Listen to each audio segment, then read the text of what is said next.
안녕하세요. 저는 올해로 41살이 되었고, 일찍이 인생의 쓴맛을 알아버린 이혼녀입니다. 제가 참 바보같이 사기꾼을 만나 이혼을 하게 되었습니다. 작년 일인데도 아직까지 시댁만 생각하면 가슴이 떨릴 만큼 무서웠던 일이네요. 결혼은 행복과 불행의 기로라고만 생각했는데 공포가 될 수도 있다는 걸 제가 마침 겪었습니다. 이제부터 저의 기상천외한 이혼 사연 좀 들어봐 주세요. 저는 인생의 반 이상을 시골에서 살아서 도심 사람들보다 아는 게 부족할지도 모르는, 그러니까 멋모르는 사람이 맞긴 한데요.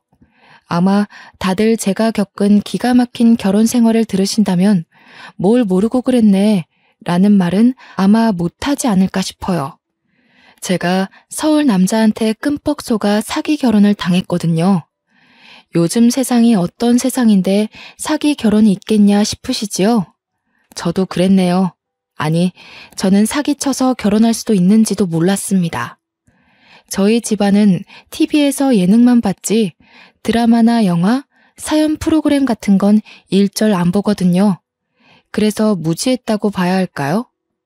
무지해서 바보같이 당한 거니까 제 탓을 해야 할까요? 아무리 제가 순진했다고 해도 그런 사람 상대로 사기를 쳐서는 안 되는 일 아닙니까? 더군다나 결혼은 짧게 지나갈 사건이 아닌 서로의 인생이잖아요. 제가 말입니다. 서울을 참 동경했는데 서울에 대한 환상이 컸다 보니 생겨난 불상사였나 봅니다. 말씀드렸다시피 저는 촌에서 자라왔거든요. 저는 공기 좋은 산동네 밑에서 태어나 손발에 흙 묻혀가며 커왔습니다.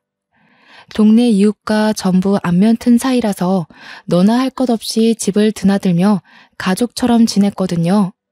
그만큼 촌동네였다는 거죠. 학교도 학년에 한 반만 있었고 반의 학생 수도 10명 남짓한다고 하면 얼마나 작은 동네인지 감이 잡히지 않나요? 제가 살던 곳은 도심과 달리 공기도 좋고 물도 참 좋아요. 관광지가 아니다 보니까 사람 발길도 적거든요. 그래서 그런지 저는 그 흔한 감기 한 번 안 걸릴 만큼 건강했어요. 동네 사람들도 마찬가지였고요. 저는 어릴 땐 제가 이렇게 건강한 게 당연한 줄 알고 살아왔어요. 그러다 한 번은 부모님 아는 지인분이 아파서 입원했다고 하길래 차를 타고 서울에 있는 병원을 간 적이 있는데 저도 따라갔거든요. 가장 처음 느꼈던 건 굉장히 사람이 많고 차가 많다는 거였어요. 또 건물도 엄청 많았고 시끄럽더군요. 그 때문인지는 모르겠다만 공기가 안 좋은 게 확 느껴졌습니다. 그럼에도 저는 그런 대도시가 신기하여 쉴 새 없이 눈동자를 굴렸어요. 병원에 도착했을 때 병원 기운 안 좋으니까 차에서 기다리고 있으라는 엄마 말 때문에 들어가진 못하고 차 안에서 병원 주위를 구경한 적이 있었는데요. 병원 바깥에도 사람이 엄청 많더라고요. 그 중에는 제 또래 친구들도 좀 많았습니다. 도대체 얼마나 몸이 안 좋으면 벌써부터 병원에 입원을 하는 건가 싶었죠. 그때 저는 입원이라는 건 다 늙은 어른들만 하는 줄 알았거든요. 좀 신기하게 봤던 기억이 나네요. 그렇게 아빠, 엄마랑 서울에서 밥까지 먹고 집으로 돌아왔습니다. 창밖을 한참이나 눈에 담느라 집에 돌아올 때는 눈이 너무 피로해서 난생 처음 눈 마사지를 했었죠. 그리고 저는 마음가짐이 변해갔어요. 서울을 처음 보고 난 후부터 한 번도 촌동네에서 자라는 것에 불만을 가져본 적이 없는데 계속 마음 한구석이 아쉽더라고요. 그 이유를 저는 모르지 않았습니다. 당연히 대도시의 그 많은 사람들처럼 저도 그 틈에 끼어서 문화생활을 하고 바쁘게 살고 싶다는 생각을 했기 때문이라는 걸 잘 알았거든요. 피로했는데도 불구하고 또 서울이 가고 싶은 거면 말 다 했죠. 그래서 저는 어른이 되면 꼭 서울에서 살겠다고 다짐을 했습니다. 그 첫 번째 목표가 바로 서울에 있는 대학을 가는 것이었는데요. 부모님 말로는 서울 가서 적응하고 공부하려면 지금부터 공부 열심히 해야 된다길래 정말 열심히 공부했어요. 저는 원래부터 우리 반에서 꽤 공부를 잘하는 편이었기에 기고만장해 있었는데 10명 남짓인 학교에서 공부 잘해봤자 도시 애들의 수준에는 많이 못 미쳤다는 걸 수능 보고 깨달았죠. 좌절하고 말았어요. 그렇게 서울로 대학 가는 건 실패했고 한참을 기죽어 있다가 목표를 바꾸는 걸로 다시 길을 필 수 있었어요. 바로 직장을 서울로 구하는 것이었죠. 이미 한 번 실패를 겪었기에 두 번의 실수는 하지 않으려고 정말 노력을 많이 했고 흔한 자격증도 땄습니다. 그리고는 대학을 졸업한 후 관련 전공 직장에 지원서를 이곳저곳 많이 넣었어요. 운 좋게도 저는 졸업하자마자 서울 직장에 합격을 하게 되었고요. 처음 발을 들이게 된 곳이 바로 장애인 복지시설이었어요. 행정학을 전공했던 저는 그곳에서 복지사가 아닌 보조 사무직 채용이 된 거였는데요. 비록 보조이고 작은 일부터 시작하는 거지만 그래도 저는 서울에 직장을 구할 수 있어서 기쁘기만 했습니다. 그렇게 들어간 복지시설에서 저는 새로운 세상을 경험했어요.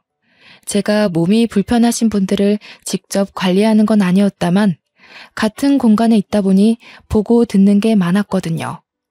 생각보다 온전치 못한 분들이 많은 겁니다. 겨우 하나의 구에 소속된 작은 시설임에도 이렇게 수많은 장애인 이용자들이 있다는 게 그땐 좀 놀라웠죠.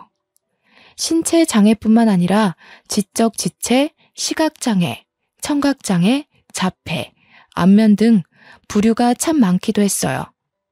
아프고 불편한 사람들은 생각보다 많고 그렇다 보니 병치레 없이 건강하게 다니는 바깥의 비장애인 분들은 정말 운 좋은 삶을 살고 있는 거더라고요. 한 번은 그런 생각이 들었어요. 실례일 수 있겠다만 장애인 분들을 보면서 제가 여태 감기 한 번 안 걸리고 건강하게 살 수 있는 것이 문득 감사했다는 거죠. 그러면서 동시에 드는 마음은 제가 할 수 있는 선에서 최대한 도와드리고 어울리고 싶다는 생각이었어요. 차라리 복지사가 될 걸 그랬나 싶을 정도로 장애인분들에게 베풀고 싶은 제 마음은 진심이었습니다. 저는 복지사도 아닌데 복지사분들이 하는 행동거지를 혼자서 어깨 넘어 배운 뒤에 이용자들과 금방 친해졌어요. 그게 같이 일하는 동료 직원들 눈에도 보였나 봅니다. 저를 좋게 봐주셔서 모두와 빨리 친해질 수 있게 되었어요.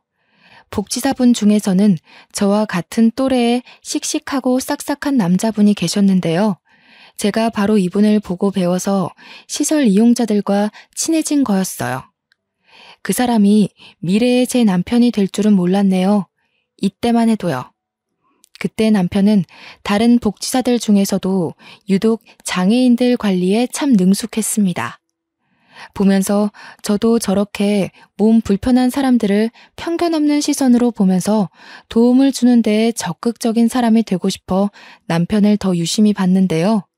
그게 좋아하는 마음으로 연결될 줄 누가 알았겠습니까? 시설이 좀 작은 규모라서 몇 없는 동료들과 더 친해지기 쉬웠는데 남편은 원래도 밝은 성격인지 신입이라 잘 모르는 저를 위해 처음부터 많이 알려주더군요. 남편과 말을 섞을 기회가 점점 늘어났습니다. 한날은 제가 촌에서 왔다니까 남편이 그 동네 공기 좋지 않냐면서 자기도 한번 놀러 갔었는데 너무 좋았다고 우리 동네 칭찬을 막 해주는 겁니다. 원래 그렇잖아요.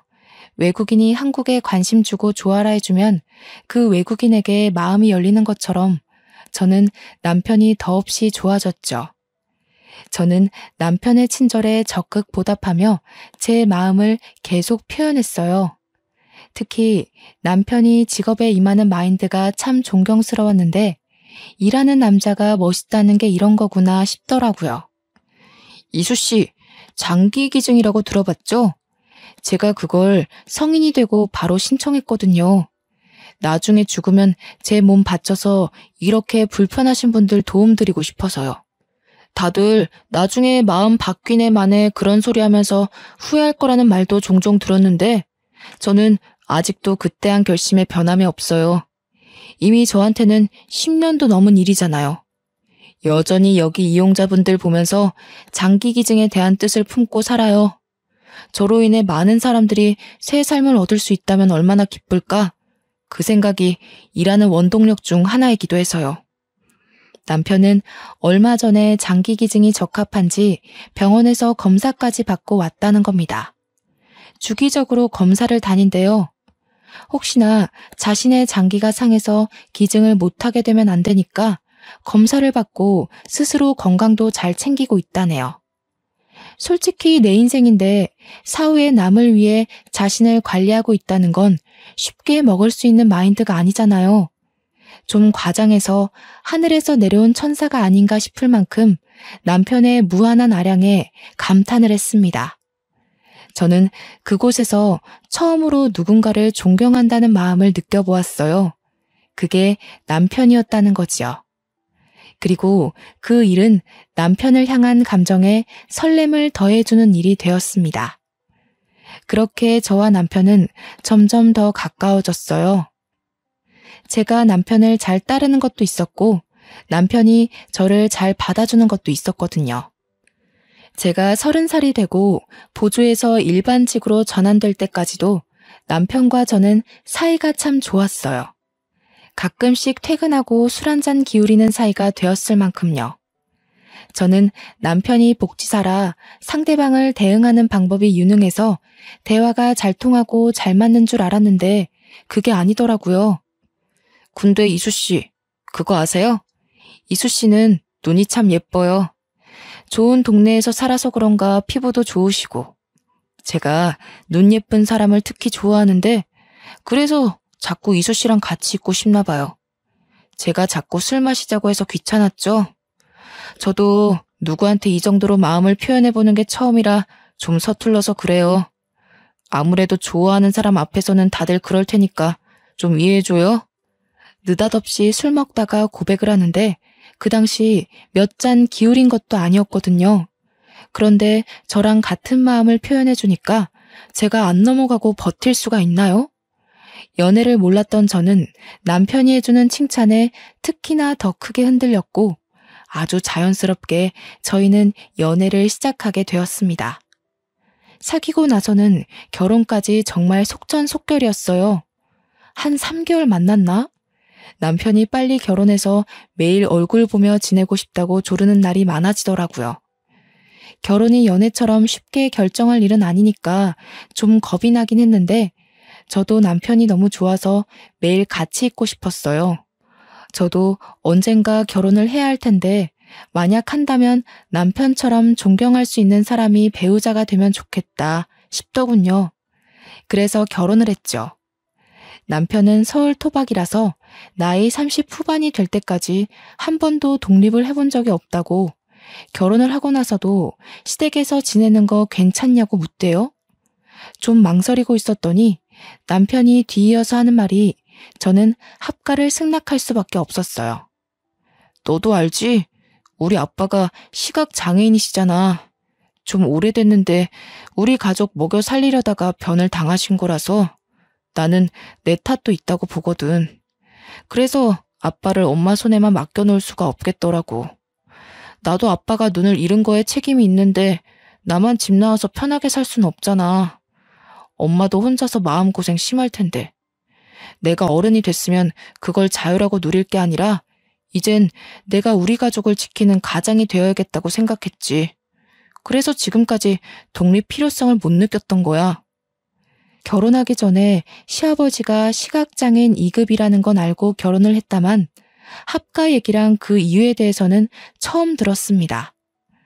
시아버지가 노동일을 하다가 눈을 다쳐서 그렇게 된 거라고 들었거든요. 빛이나 형태 정도만 감지할 수 있다고 하네요.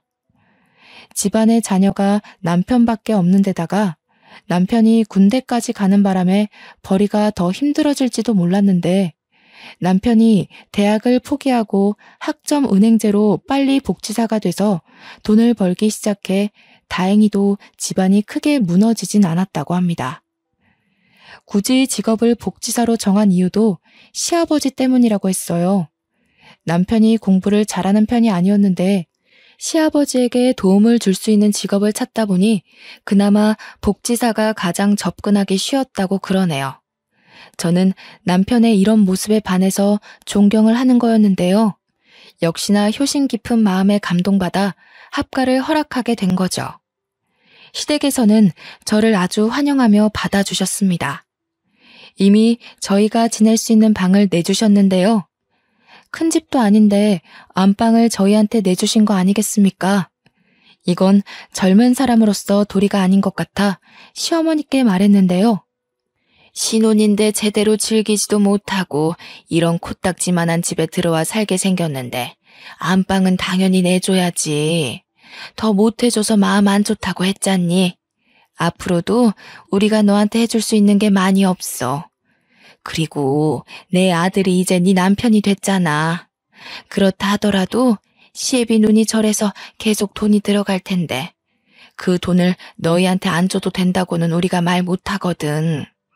염치 없지만 우리는 아들한테 계속 생활비를 받아야 하는 입장이니까 너희한테 최대한 해줄 수 있는 게 고작 이런 것뿐이야. 그러니 받아주면 안 되겠니? 시어머니가 이렇게 부탁하게 만들려고 안방을 나가겠다 말한 게 아니었거든요.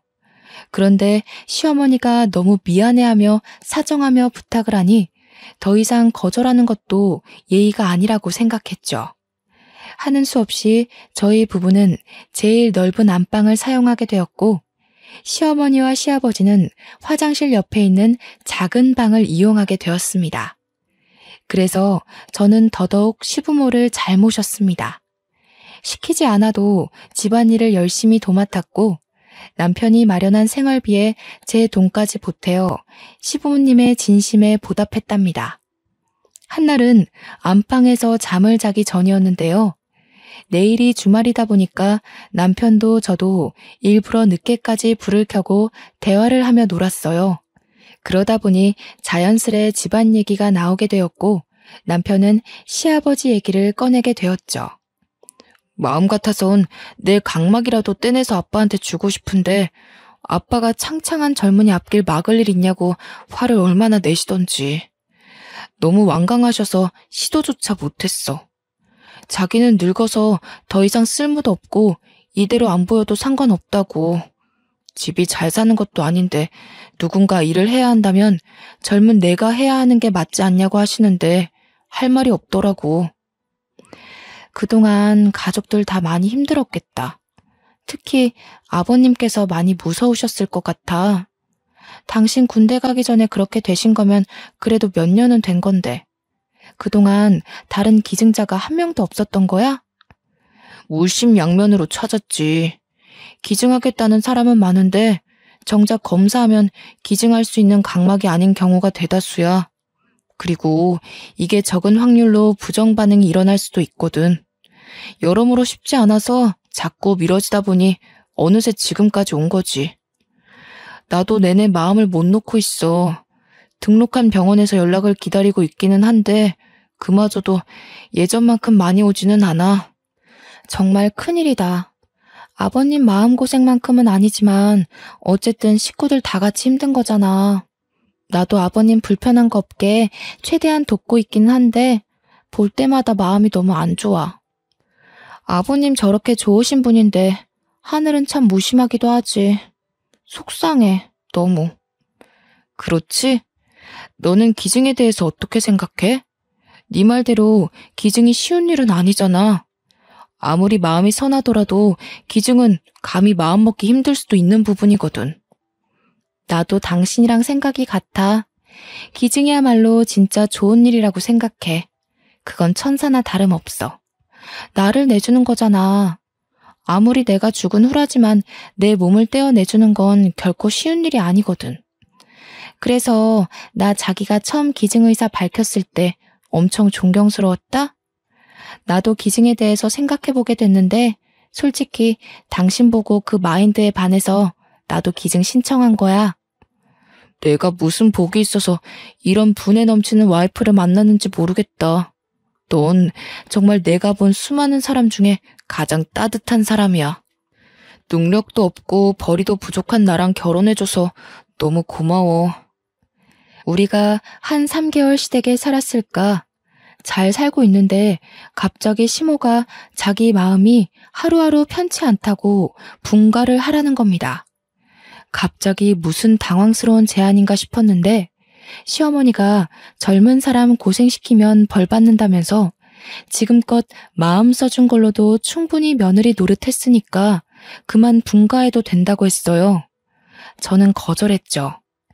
시어머니 혼자 시아버지를 보필해 본 적이 없을 텐데 남편도 없이 어떻게 지낼 건가 싶었어요. 그런데 합가를 고집하는 건 식구들 중 저뿐이었습니다. 남편은 생각보다 금세 수긍하며 시어머니의 말을 따르더군요. 집이 싸게 나왔다고 해서 상가 있는 아파트 알지? 거기 전세로 들어가면 될 것 같아. 너만 괜찮다면 내일 계약할까 하는데 이 집이랑 가까워서 무슨 일 생기면 10분 안에 올 수 있어. 우리 집안 걱정은 그만해도 돼. 결혼하기 전만 해도 독립 생각 없는 것처럼 저를 감동시켰던 사람이 한치의 망설임도 없이 시어머니 말에 동조를 해서 좀 당황스러웠습니다. 이미 집도 알아봤다네요? 여기서 더 이상 고집 부리면 제가 좀 이상한 입장이 될 것 같았어요. 그리고 예상외로 저희가 있어서 시부모님이 불편했는지도 몰라요. 눈치 없이 시댁에 주저앉으려는 꼴로 보일까봐 저는 분가를 하게 되었죠. 그렇게 저희는 10분 거리에 있는 전셋집으로 이사를 가게 되었습니다. 마침 친정 부모님도 비슷한 시기에 서울로 이사 오셨는데요. 지방에만 살다가 한 번쯤 서울에 살고 싶었는데 우리 시댁이랑 가까운 동네에 아파트가 싸게 나온 곳이 있어서 그곳을 매매했답니다. 말로는 서울 구경하고 싶어서 왔다고 하지만 사실 우리 엄마가 좀 저를 극성으로 아끼는 탓이란 걸 눈치챘어요. 부모님은 제가 결혼할 때도 그리 반기는 모습이 아니었거든요. 온통 걱정투성이었죠. 저는 오히려 좋았습니다. 친정도 가깝고 시댁도 가까우니 큰일이 생기면 바로 내다볼 수 있으니까요. 분가를 했지만 시댁 걱정이 떠나질 않아서 저는 근무날에도 상관없이 일주일에 4번이나 시댁을 방문하면서 며느리 노릇을 했습니다. 시어머니는 여태까지 제게 고나리질 한 번 한 적이 없으세요. 남편의 넓은 아량이 부모님을 닮아서 그런가 봅니다. 그래서 저도 시어머니를 도와 시력 불편한 시아버지를 여전히 많이 보필하며 지냈죠. 제가 애교 많은 사람이 아닌데 시부모한테는 일부러 더 노력해서 애교를 부렸어요. 시댁 분위기가 우리 집과 달리 좀 많이 우중충한 편이었거든요. 아무래도 아픈 사람이 있으니까 당연한 거잖아요. 그렇게 시댁만 신경 쓰느라 정작 친정에는 발길이 끊어지다시피 했는데 한날 엄마가 전화가 온 겁니다. 항서방이 갑자기 전화가 왔더라. 집안에 누구 아팠던 사람 없었냐고. 특출난 건강 이력이 있냐는 거 있지? 우리 보고도 선천적인 병이나 그런 거 있냐고 묻는데 갑자기 왜 이런 걸 묻는지 모르겠네. 참, 너 보고 어렸을 때 안경 낀 적 있냐고도 하더라. 안부를 묻는 것도 아니고 난 도통 이 전화의 의미를 모르겠다. 딸, 너 무슨 일 있는 거 아니지? 그때는 별일 없다고 안부만 전하고 끊었는데요. 이때만 해도 남편이 저 몰래 친정 생각해서 한 번씩 전화하고 그러나 보다 하며 별 생각 없이 상황을 넘겼습니다. 오히려 고마워했죠. 나 대신 친정 신경 써주고 있다는 생각에요. 그런데 결혼 생활이 1년을 넘어갈 때쯤이었나? 여느 때와 같은 퇴근을 하고 시댁에 가는 길이었는데 어떤 모르는 여자가 느닷없이 제 앞을 막는 겁니다. 너무 조급해 보여서 어디 도움이 필요한 사람인 줄 알았어요. 혹시 황재수 씨 와이프 되세요? 시아버지 되시는 분이 시각 장애인이시고 만약 맞다면 이 결혼 생활 하루빨리 정리하세요. 조만간 그 집에서 그쪽 눈을... 말하다 말고 여자는 제 뒤쪽을 보더니 불이 나게 도망을 가버렸습니다. 그때가 남편이 주차를 끝내고 오던 차였는데 남편을 보고 도망간 것 같아요. 황재수, 그건 제 남편 이름이 맞는데 저 여자는 뭘까 싶어서 멍 때렸어요. 또 여자가 그 다급한 와중에 여자가 제 손에 쥐어준 종이가 있었는데 마침 남편은 잠시 편의점을 들리러 자리를 벗어났습니다. 남편은 그 여자를 못 본 듯 했어요. 남편이 자리를 비우자 저는 종이를 볼 수 있었는데요. 좀 말도 안 되는 내용이 적혀 있었어요. 자기는 내 남편의 전부인이라는 말로 시작되는 메시지였고 쪽지 내용의 절반 이상은 남편이 아닌 시아버지의 이야기였습니다. 시아버지가 각막 이식을 받아야 하는데 마땅한 기증자가 없어서 그걸 며느리 될 사람으로 대신 찾고 있다고. 혹시 건강 이상의 가족력을 묻지 않더냐면서 기증 의사를 묻는 질문을 하지 않더냐고 갈수록 나한테 눈 얘기만 할 거라면서 그리고 결정적인 틈을 봐서 시아버지가 나중에 나한테 눈 한쪽만 주면 안 되겠냐고 얘기하는 날이 있을 거라고 이런 희한한 얘기의 쪽지였죠. 모르는 여자가 갑자기 주고 간 쪽지에 이런 이상한 소리가 적혀 있는데 이걸 곧이곧대로 믿는 사람이 몇이나 될까요? 저는 그 당시만 해도 시댁을 좋아했고 여전히 존경스러운 남편을 사랑했어요. 그래서 이 쪽지가 마냥 저주의 장난처럼 느껴졌죠. 그런데 말입니다. 그 어처구니 없는 쪽지 하나 때문에 제 결혼 생활이 제대로 균열이 생기기 시작했다는 겁니다. 그 후로 우선은 이 불쾌한 쪽지를 남편한테 비밀로 했다간 희한하게도 그 쪽지가 매사에 마음에 걸려 있었거든요. 그러는 와중에 한날은 시부모가 저한테 여느 때처럼 칭찬을 해주는데요. 그게 좀 이상하게 들리더라고요. 아가 너도 우리 아들처럼 효심이 참 깊구나. 사돈댁에서도 이런 착한 딸 둬서 호강 많이 했겠어. 부모님 다 건강하시고 그런 산 좋고 물 좋은 동네에서 얼마나 깨끗하게 자랐겠니. 참 좋은 데서 나고 컸다 아가. 내 말이 그 말이에요. 처음에 봤을 때 새아기 눈빛이 얼마나 깨끗하고 예쁘던지 당신도 직접 봐야 할 텐데 참 아쉬워요. 그런데 새아가 너는 젊어서 그런 거니? 어쩜 이렇게 눈빛이 초롱초롱하니? 네 시아버지도 눈 멀쩡할 때 눈이 참 초롱초롱했거든. 딱 너처럼 사람이 봤을 때 눈이 제일 먼저 보일 만큼 말이야. 제가 예민한 걸까요? 이때뿐만이 아니었는데요. 어느 순간부터 시부모가 나만 보면 눈 얘기를 하곤 했는데 처음엔 솔직히 그날의 쪽지 때문에 예민한 거라고 생각하며 넘겼습니다. 그러나 시간이 지날수록 쪽지 때문에 착각하는 수준이 아니게 된 겁니다. 보통 한두 번 칭찬했으면 그만할 법도 하지 않습니까? 그런데 시부모는 제가 일주일 4번 시댁을 방문할 때마다 똑같은 눈 얘기를 또 하고 또 하고 또 하고 나중에는 칭찬이란 걸 알아도 불편하기까지 하더군요. 그러던 어느 날 제가 본격적으로 쪽지를 다시 꺼내본 계기가 있었는데 또 시댁에 들려서 한 소리 들었을 때였습니다. 제가 너무 착하고 순해서 아무것도 모르는 사람처럼 보였는지 특히 시어머니가 점차 노골적으로 말을 꺼내기 시작하더군요. 아가, 너는 네 시애비가 참 불쌍하지 않니? 한쪽이라도 보이면 참 좋겠는데. 내가 어제 뉴스를 보는데 요새는 별의별 효도가 다 있나 보더라. 앞 안 보이는 부모를 위해서 한쪽 눈으로 살아가는 자녀들도 꽤 많더라고. 자기 눈 한쪽을 부모한테 떡하니 바친 거지. 아무리 부모 자식 사이지만 그게 어디 쉬운 일이니? 그래도 애들이 얼마나 착하고 바람직하면 어른을 그렇게 공경할까? 난 참 어른 공경하는 사람들이 좋더라. 그래서 내가 새아가를 좋아해. 젊은 사람 같지 않게 참 바르고 착해서. 저는 평소에도 남편 없이 시댁에 오는 날이 많았는데요. 저만 보면 눈 얘기하려고 기다렸던 사람처럼 덤벼드는 시부모 때문에 점차 시댁 오는 걸음이 망설여지더라고요. 솔직히 말하면 무서웠어요. 그래서 다시 본 거예요, 그 쪽지를. 그런데 이건 좋게 돌려서 생각하려 해도 제 상황이 정말 쪽지대로 흘러가는 것 같았죠. 하지만 이상하잖아요. 시댁에서 기증자를 찾기 위해 며느리를 삼다뇨. 세상에 이런 일이 있을 수가 있다는 말이에요? 저는 이미 두려움이 생겨버렸지만 애써 현실성 없는 얘기라고 믿고 싶었습니다. 그러나 이젠 정말 진실을 앞에 두고 외면할 수가 없더군요.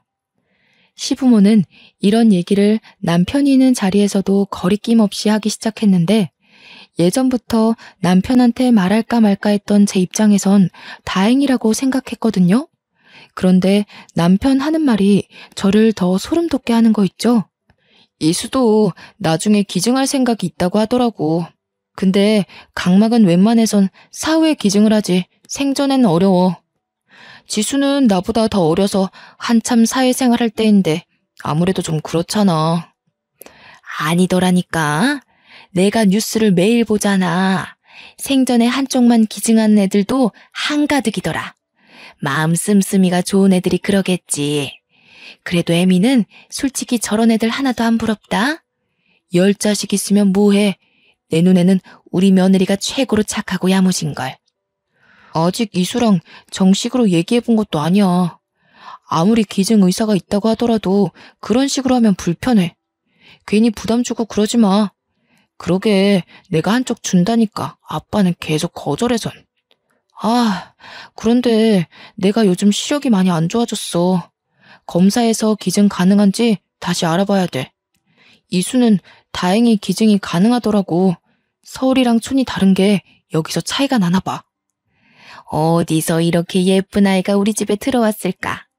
며느리가 눈이 건강해서 얼마나 다행인지 몰라. 그치요, 재수 아빠? 재수 아빠는 참 복도 좋아. 심성 고운 며느리 둬서. 그 당시 제가 검사를 받은 이유는 남편을 존경하기도 했고 남편처럼 저도 사후에 장기 기증 신청을 하고 싶어서가 맞아요. 검사 받기까지 온전한 제 의지였다고요. 당연히 남편의 행동들이 제 눈에 옳고 참된 일처럼 보였으니까 그랬다고요. 그런데 대체 이게 무슨 대화랍니까? 제가 착각한 거라고 예민했다고 봐야 하는 걸까요? 저는 시아버지한테 제 눈을 바치기 위해 검사를 받은 게 아닙니다. 그런데 왜 계속 분위기가 그렇게 흘러가는지 모르겠어요. 시부모는 이미 왜인지 모를 확신을 갖고 있는 모습이었는데 도통 왜 저러는지 몰랐습니다. 이렇게 분위기가 주는 압박에서 저는 지난날 받은 그 황당한 쪽지가 사실이었단 걸 명확히 느끼게 된 거죠. 모든 걸 돌이켜보니 남편이 제게 보였던 마음들, 그것마저 다르게 해석되더라고요.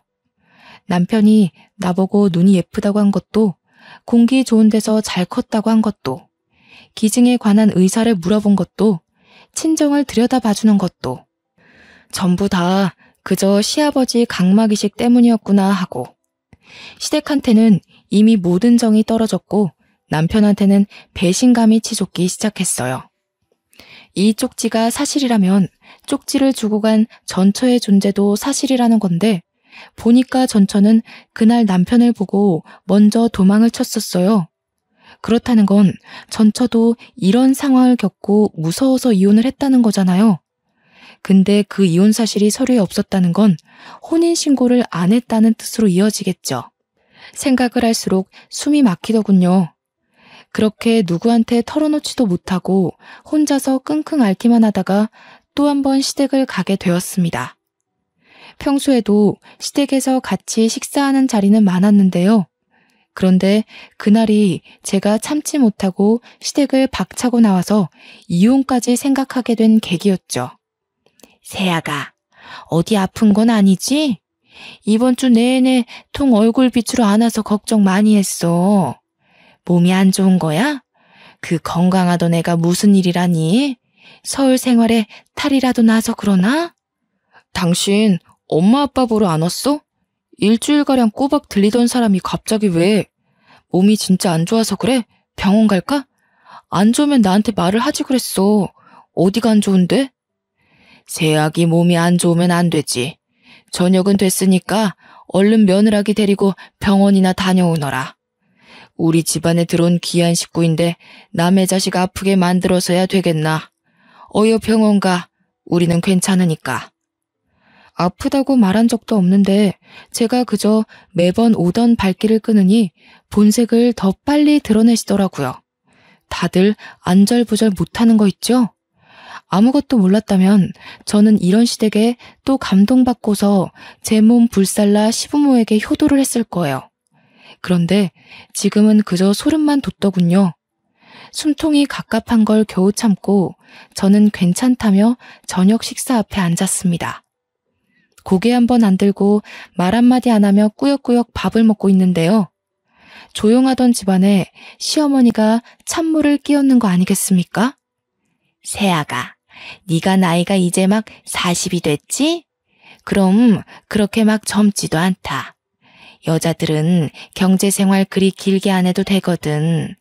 든든한 남편이 먹여 살려줄 텐데 벌이 걱정은 더 할 필요가 없단 말이지. 너희들도 이제 아이 가질 준비를 해야 하니까 일도 차차 정리하는 게 어떠니? 일을 정리하라고요? 멀쩡히 잘 다니고 있을 일을 갑자기 왜 정리하나요? 아직 아이가 생긴 것도 아니고 남편은 아이 생각이 없다고 해서 저도 그렇게 따르고 있었는데요. 옛날이야 그랬지. 요즘엔 얘도 지 새끼 낳고 싶은데 너 몸 걱정해서 말 못하고 있더라고. 다음 달부터 임신 준비하도록 하고 일은 그만 정리하는 게 좋겠다. 그래서 말인데 어차피 앞으로 육아하면서 집에서만 지낼 건데 혹시 네 시애비한테 각막 한쪽만 기증할 생각 없니? 그럼 우리가 정말 평생 은혜 갚을게. 손주도 너 힘들다고 하면 우리가 다 키울게. 그런 건 걱정 말어. 그래, 내가 자기 극진히 보살펴 줄게. 우리 아빠 앞만 보이면 잘 살아가실 분이셔. 우리 도움 같은 건 전혀 필요 없으실 거라 나는 온전히 당신만 신경 쓸 수 있거든. 내가 정말 공주처럼 보살필 수 있어. 옆에서 시아버지는 말없이 식사만 했고 옆에 앉은 시어머니가 제 손을 잡으며 말하는데 남편이 저를 아이처럼 어르고 달래는 겁니다. 그 순간 저는 시댁에 있는 게 너무 무서워서 밥 먹다 말고 그 집에서 나와버렸습니다. 집으로 가는 길이 10분인데 친정으로 가는 길은 한 15분 정도 걸리거든요. 그런데 그 짧은 거리의 밤길마저 공포스럽더라고요. 너무 무서워서 엄마한테 전화하려고 했어요. 그때 남편이 뒤늦게 쫓아와 제 앞을 막더군요. 뭐야? 무슨 일인데? 갑자기 밥 먹다 말고 어디 가냐고. 내가 몇 번을 불렀는지 알아? 집에 엄마 아빠도 놀라서 나오려는 걸 내가 잠깐만 기다리라고 했어. 갑자기 왜 이래? 이제 그만 솔직하게 말해줘. 당신 나 만나기 전에 결혼했었어? 당신 지금 기증자 필요해서 나랑 결혼한 거야? 내가 촌에 산다고 하니까 내 눈이 건강해 보여서 나한테 접근한 거야? 뭐? 뜬금없이 무슨 말이야. 하나도 이해 못하겠거든? 여기서 이러지 말고 일단 안에 들어가자. 우리 부모님 놀라서 기다리고 있어. 가자 별일 아니라고 해명해. 좀 놔. 어떤 여자가 날 찾아왔었어. 당신 이름 얘기하면서 전부인이라고 하더라. 그런데 그러면서 하는 말이 뭔 줄 알아? 내가 정말 아직도 소름이 돋아서 저는 손을 떨어가며 주머니에서 쪽지를 꺼내 남편한테 주었습니다. 그 쪽지를 혹여나 들킬까봐 내내 몸에 지니고 다녀서 바로 건넬 수 있었어요. 남편은 그걸 읽어보더니 꽤나 당황하더군요. 제발 솔직하게 말해. 나랑 결혼한 이유도 아버님 각막 이식 때문이었어? 친정에 전화해서 우리 부모님 건강 이력 물어본 것도 이식 때문에 그런 거야? 몇 년을 시댁이랑 입 맞춰서 날 속인 거야? 무슨 소리야. 어디서 이런 말 같지도 않은 메모를 들고 와서 난리야? 고작 이런 것 때문에 지금 나랑 우리 부모님을 의심하는 거야? 앞뒤 상황은 따져보고 화를 내던가 해야지. 애도 아니고 무작정 이러면 어쩌자는 거야? 내가 틀렸다고? 그 쪽지 내용대로 아까 어머님이 나한테 눈 달라고 한 거 못 봤어? 당신도 나 어르고 달랬잖아. 그거랑 이 쪽지 내용이랑 뭐가 달라? 아닌 게 있어? 똑바로 말해, 고소하기 전에. 제가 세게에 몰아붙이니 남편이 주춤하며 말을 얼버무리기 시작하더군요. 그 꼴이 제가 사기당했다는 걸 그대로 드러내주고 있는 셈이라 눈물이 났어요. 남편을 정말 존경했는데 이런 소름 끼치는 생각을 하는 사람이었다니. 몇 년을 함께한 결혼 생활과 남편을 보면서 느꼈던 무한한 존경심이 무너지는 순간이었습니다. 그때 시어머니 뒤늦게 쫓아왔더라고요. 저는 이왕 할 말을 터뜨린 거 시어머니에게도 망설이지 않고 따졌어요.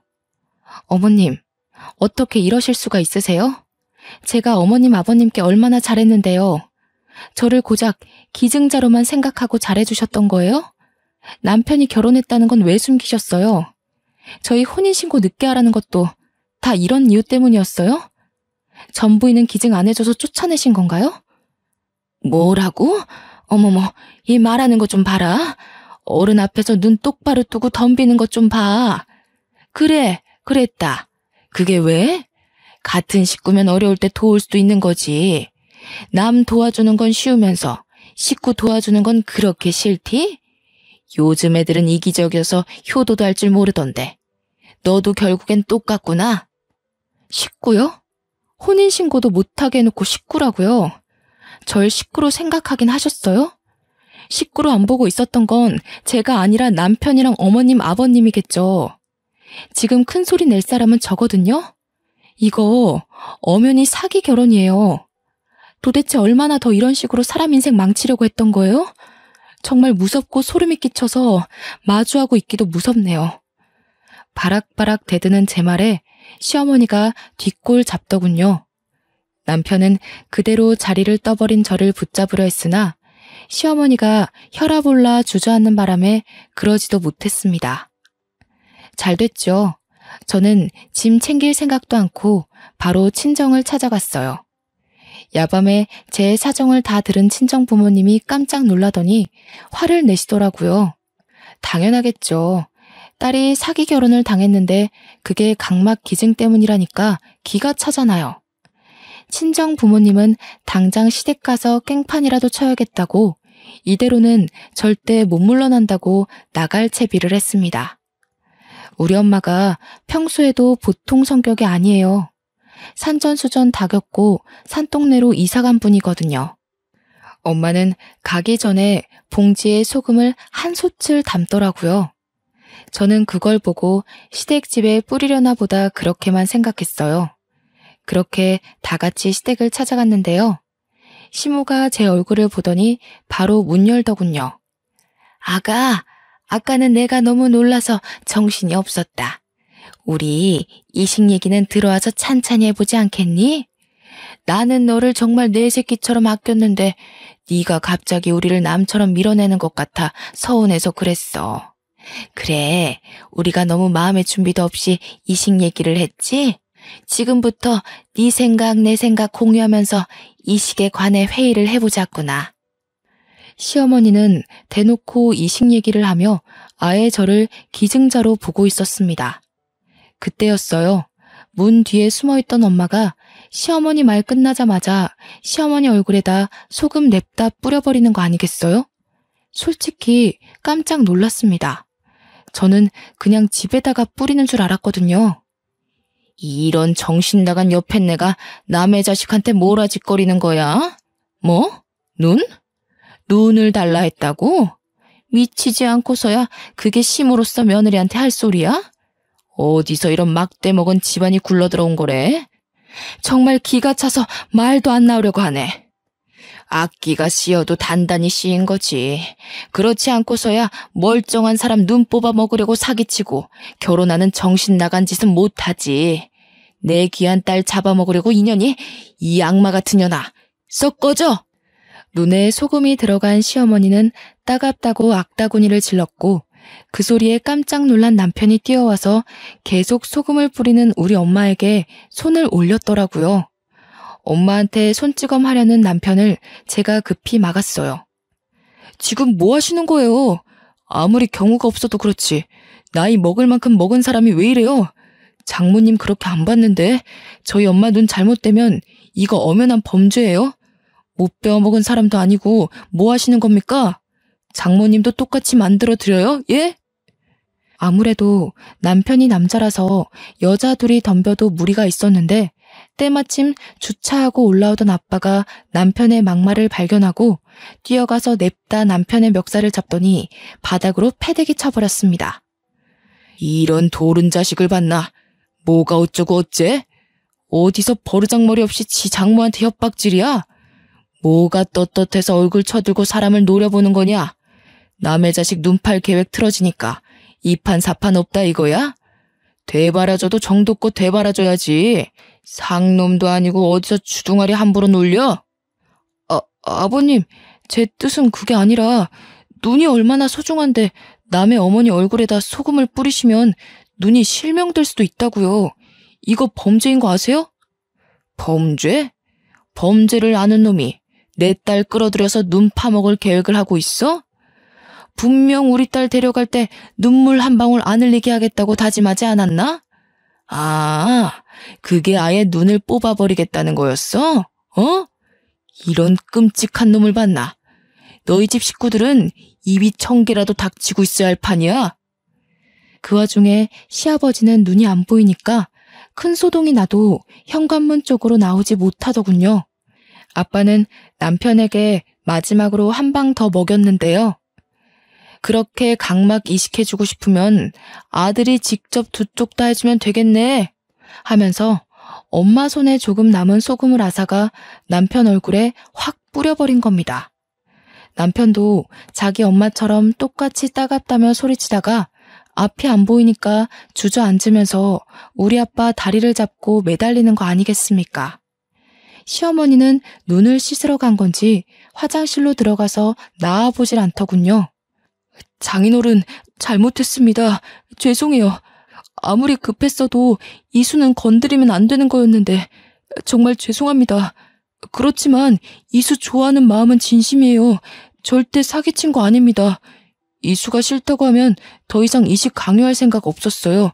그냥 의견만 들어보려고 했던 거라고요. 상식을 똥구멍으로 쳐먹었나? 강요 안 했다는 놈이 우리 딸이 쫄딱 겁먹고 울면서 친정을 찾아오게 해? 무섭다고 살려달라고 해? 너 이 자식 사람 잘못 골라도 한참 잘못 골랐어. 감히 내 자식을 건드린 죗값이야. 다시는 이수 찾아올 생각 말고 위자료나 준비해. 아빠는 마지막으로 남편을 발로 차고서 우리를 데리고 엘리베이터 타고 건물을 나왔습니다.